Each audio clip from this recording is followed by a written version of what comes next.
Ohio.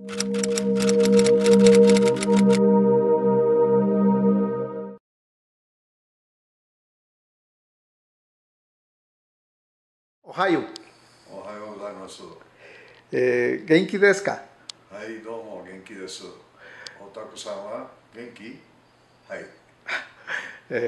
どうもありがとう。Jack Schwecke. そうです。Jack, nos sorprende un poquito que tal vez a mucha gente le va a sorprender que no empezamos hablando ni en hebreo ni en yiddish, sino en japonés. ¿Por qué tu dominio de esta lengua tan difícil, me imagino, y tan bonita? Bueno, el asunto es que mis papás fueron a Japón en los años 30, al principio de los 30 de Alepo, de Siria. Y se fueron básicamente, fue primero mi papá a trabajar, se estableció y después regresó, se casó con mi mamá y se fueron los dos a Japón a trabajar.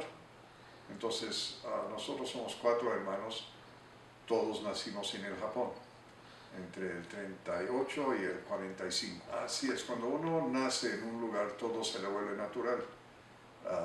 La comida, las costumbres, el hablado, el idioma, todo se volvió natural, pero también en Japón en aquel tiempo, en Kobe, en lo particular había muchos nacionalidades y religiones.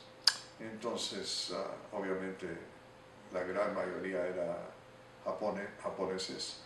Después habían americanos, ingleses, alemanes, de todas partes del mundo. Entonces nos acostumbramos a llevarnos todos uno con los otros. En la segunda escuela que fui, creo que había en toda la escuela como unos 280 personas y fácilmente habían 35 o 40 nacionalidades. Wow. Entonces, en general, el idioma, la lengua franca, o sea, el idioma que todo el mundo hablaba era inglés. Y después había francés y el japonés, casi la mayoría lo aprendimos en la calle. Salimos de la ciudad de Kobe y encontramos un refugio en un lugar, diría yo, a 1 hora y media de distancia en el campo. Y nos dejaron ir allá y formar una pequeña ¿Colonia? por decir, y ahí pasamos la guerra. ¿Pero a quiénes? ¿A los extranjeros?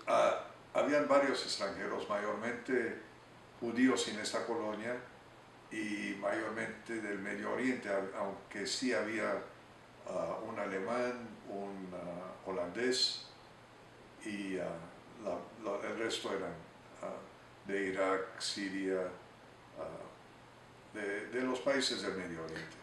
¿Cuál era el trato en ese momento del gobierno japonés hacia los judíos? Muy bueno, o sea, realmente no nos consideraban enemigos, entonces nos trataban, los trataban tan bien que cuando los alemanes sugirieron a los japoneses que mandaran todos los judíos a Alemania para o reeducarlos o obviamente exterminarlos, Japón se negó. Wow.